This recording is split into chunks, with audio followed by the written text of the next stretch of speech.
Hey everyone, welcome back to my YouTube channel. Thanks for joining us today on Workshop Quick Takes. We are on projectXJ 2 door, and today we're going to be replacing this. This is the main fuel line assembly that starts underneath the driver's door and then continues up to the fuel rail on the 97 to 01 models.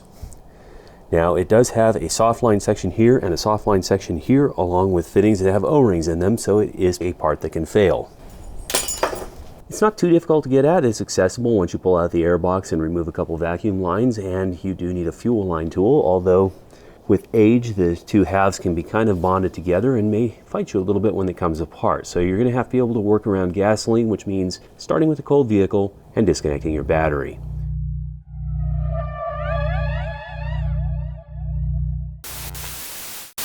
While we were dealing with this differential breather issue under here, this got moved around a little bit.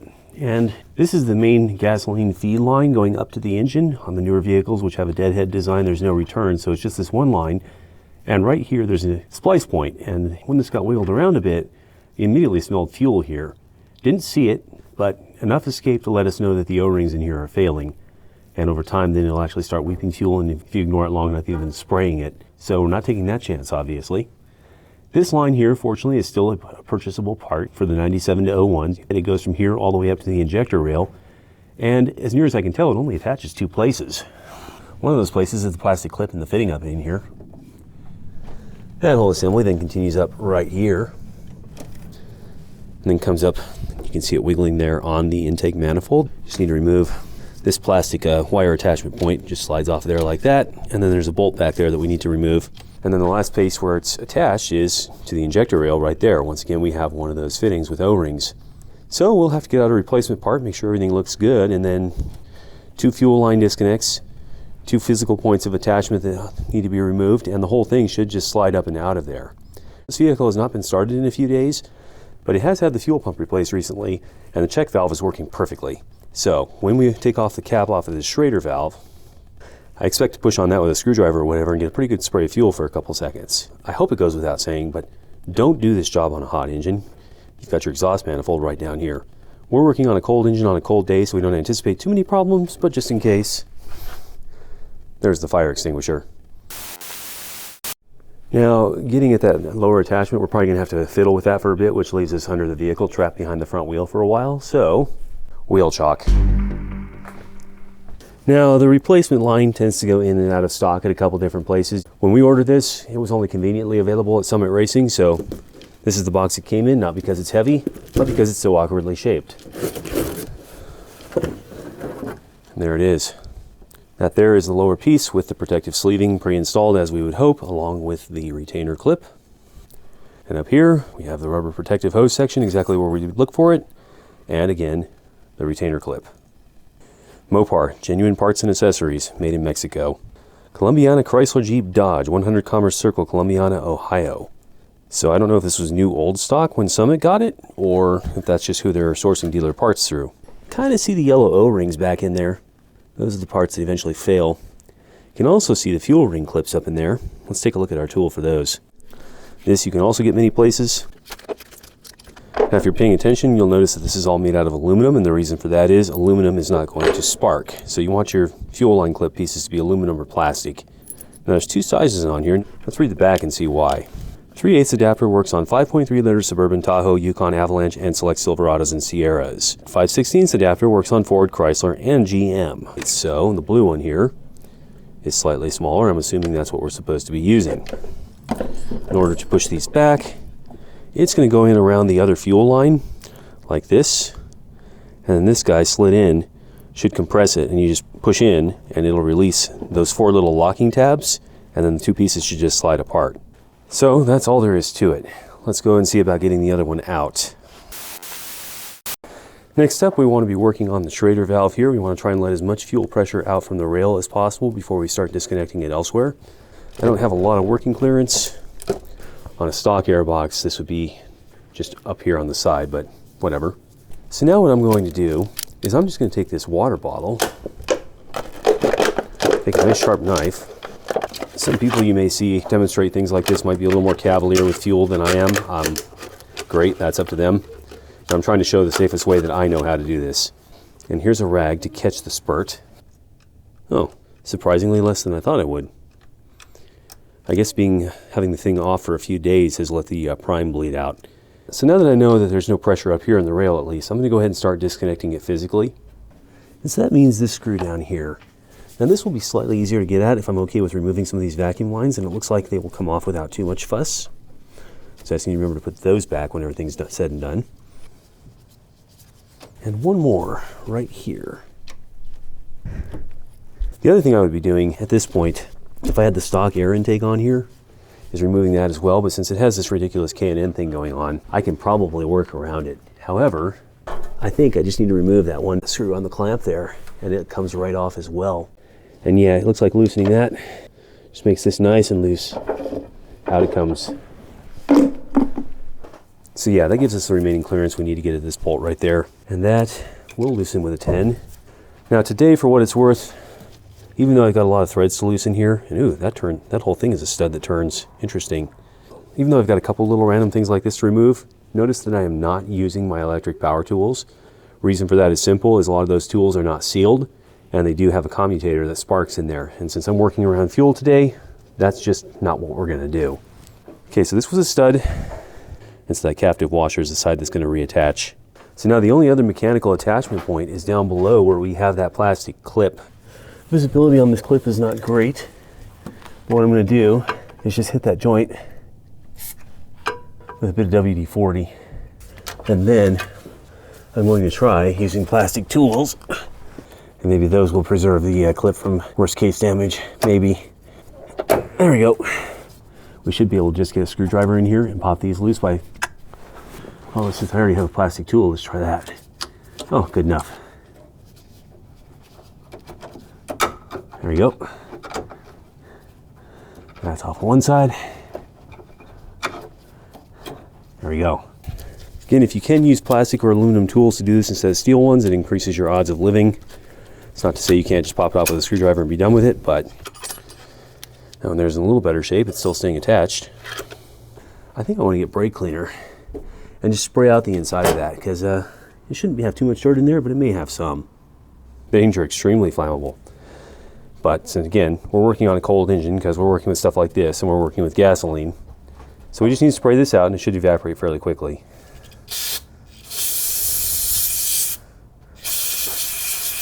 Let's go ahead and do this one as well.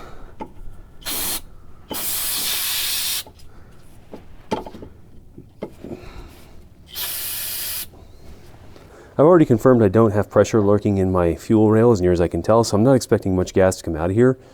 I could get a dribble though. Now let's see if we can work in these two pieces. There's one, there's two, and then if this works right, I should be able to just put that on there. And now force it in. And that works off. And I got just a little bit of gas, but it wasn't bad. It might be worth taking something and just capping that off, a piece of a glove or whatever. I think we'll be okay today, but I'm going to go ahead and do this. And just wrap that around there for a minute. Obviously, we're already loose over here because that was a stud which has been removed. Now, just in case it isn't obvious from watching what I've been doing, I am in fact working with LED lights. If you try and do this job with an old incandescent lamp, if you still have one of those kicking around, well, be warned about what happened in auto shop back when I was in high school. I wasn't involved in it, but I heard of it. They were working on a teacher's pickup truck to change out a fuel pump, if I recall correctly. This can be a tricky one to get in there. But anyway, as the story went, it started out as a cold morning. While they were doing that, the weather warmed up. A little dribble of fuel came out the open fuel line. And immediately below that was their little incandescent shop lamp with a nice hot bulb exposed in it. That little trickle of gasoline created a little trail of fire that walked right back up the line. And after that, they burned out the truck and part of that auto shop bay before the fire department got it under control. These things can happen.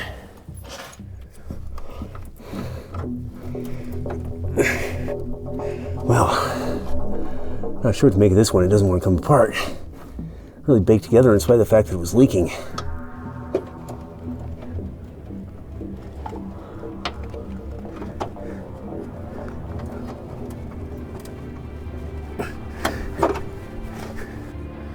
think I did work them up in there, so that's a start.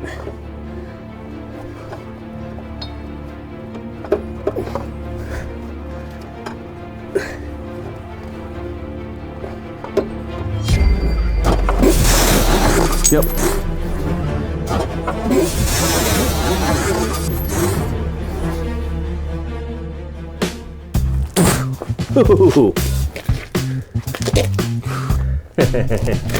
I was trying to avoid it and I still got a face full of gas, so one moment while I go wash.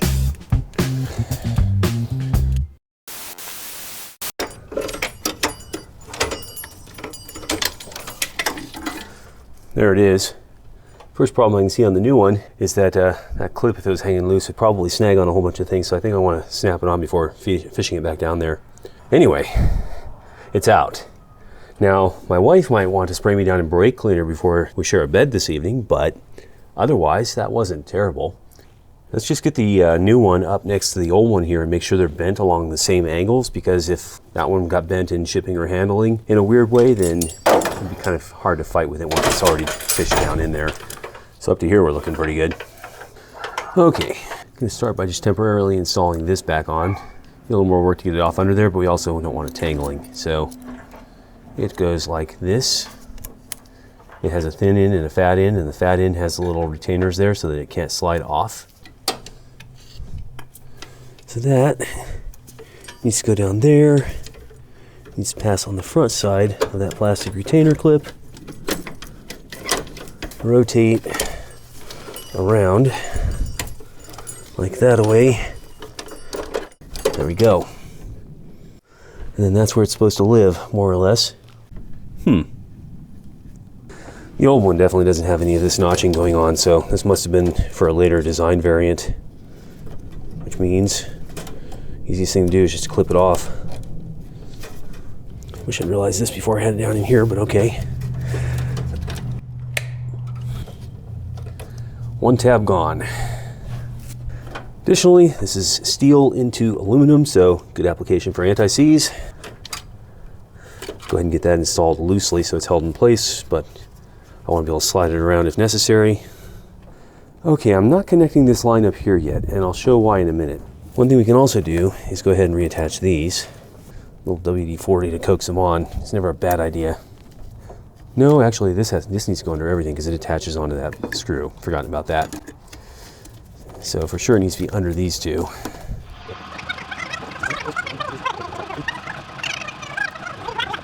Well, we need to just clip that there underneath and then reconnect our fitting down there. All right, now this line needs to snap back into the plastic where it was, right here. That wasn't so bad. I do need to get this back off again, just to make sure that I don't wreck the O-rings going in. I'm going to lubricate that a little bit and see if I can get those to go together nicely. And I do need to get a good snap. If I don't see that little collar there snap past the little tines in there, we haven't done the job. There we go. That's in like this. And then finally, this also popped out a little fitting over here that I need to put it back into. Okay, went together a lot easier than it came apart. One more thing here topside before we put everything together for real. This could be messy again, but I'm gonna prime the fuel pump once or twice and make sure fuel comes out of there, and just in case I got any dirt in the line down below when I was finagling down there, I want it to come out here before it goes into the injector rail instead and ends up clogging an injector. That means I need to very carefully reconnect the battery over here. And I'm not going to tighten it down all the way because I don't need to drive the starter, I just need to drive the fuel pump for a minute. Always tap first to make sure you haven't created a short circuit somewhere while you were working. So I'm now going to key the ignition a couple times to get that 2-second priming run, and let's see if fuel starts to come out of here. Okay, I've already got fuel coming out of there. That's good. Let's do that one more time just to make sure we flush the line. Well, that's plenty of fuel. That's as flush as that's going to get. So once again, the WD-40 for a little bit of a lubrication. And now we reconnect this line. point, the same problem as before. We want to get the snap. There it is. We're good. Last step, however, is I'm going to run the fuel pump prime a couple more times and make sure that there's no gasoline weeping out of here or at the fitting underneath the vehicle, because again, there's a flex hose section from here to here, same thing on the bottom, and then of course we've got these two fittings with their O-rings, and all that needs to be sealed tight before this is safe to actually start up.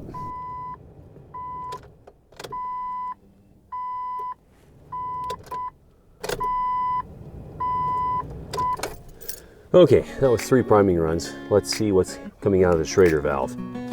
Yep, there it is. We got fuel at the Schrader valve, which means most of the air should be out of the system now. This goes back on. And just to get the gasoline smell out from under the hood, because again, it's a cold day and so it's not vaporizing quickly, I'm just gonna spray all the areas where it was with brake cleaner, because that will flash off pretty fast.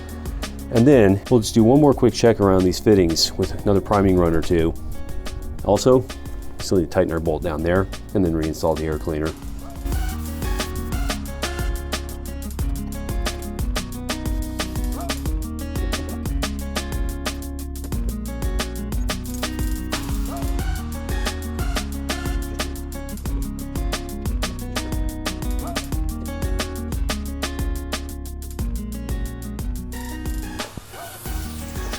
That should be everything I took apart reattached. No hoses pushed into the fan that I can see. Anyway, we're ready for a couple more priming runs. Just see if any fuel is leaking there or down below. And if it's all clear, then we're good to go. And if it's not all clear, well, we've got a red hood to match the red fire that'll break out, but we also still have this handy. Thought I might pull this again, but it looks like I didn't need to because everything was behaving nicely, so. Okay, 4 good primes of the fuel pump. I don't think I'm smelling any fresh gas there, just some residual vapors that were hanging around. With the old line, I had a strong and immediate smell of fresh fuel vapors coming down there. Not really smelling anything coming in there, just a little bit still rising off the blacktop where the gas dropped. So,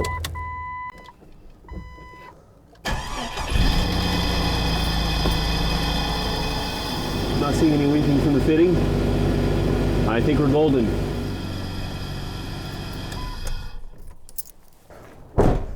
I think this is actually rebuildable.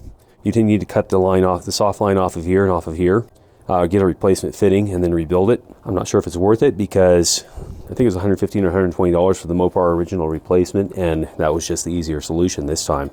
Another note worth thinking about, on this lower fitting, when I was having trouble getting it up, I stepped it up to the oversized fitting and I was just able to jam it in there and it worked. But that's what'll happen if you do that to yours. Some of those little things in there get kind of permanently deformed. You might be able to pull them back out, but generally, that's a trick you only want to use when you are planning to throw something away.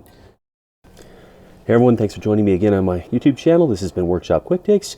Hopefully you found that helpful. But again, fuel-related repairs are not for everybody. They're fairly straightforward, but you do want to be very careful and very methodical and check everything when you're done to make sure you don't have a gas leak. Once everything does warm up, if you have a fuel leak, you're going to have problems of the flamey McBurney kind. So, thanks for joining us again today. We'll see you again next time, whenever that is.